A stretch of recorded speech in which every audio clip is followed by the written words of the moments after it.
thoughts. I've been having a jumble of thoughts for the past 4 or 5 days. And it's odd, I think, that some of us feel nostalgic about a country called America that we grew up in, that our parents gave to us. We just saw the President of the United States speaking yesterday from Iowa about how one of the victims' families was a Trump fan, as you just pointed out. The country doesn't belong to Donald Trump. It belongs to us. It belongs to everyone in America. It belongs to my children and my grandchildren. And I'm fearful for them because of what's happened over the weekend. And I've been thinking probably too much about it, but I harken back to 1968 when you could feel the nuts and bolts of this country popping loose. First, Martin Luther King gets killed in Memphis, and then Robert F. Kennedy gets killed in Los Angeles.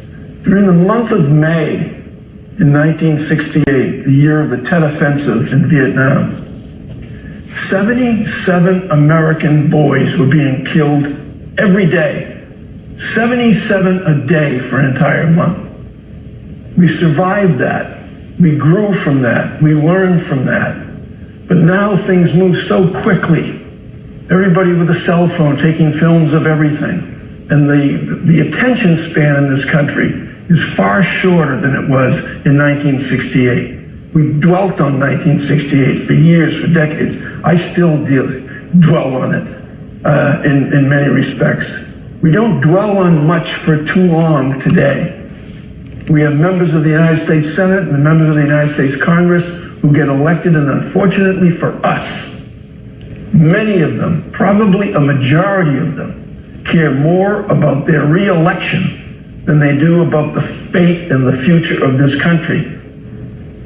We ought to think more about our children and our grandchildren, those of us who have grandchildren, and think about what kind of a country do we want to give them? What kind of a country are we giving them? Not with silence. Silence won't do it this time. There's something wrong out there in this country. You can feel the nuts and bolts of this country being loosened every single day.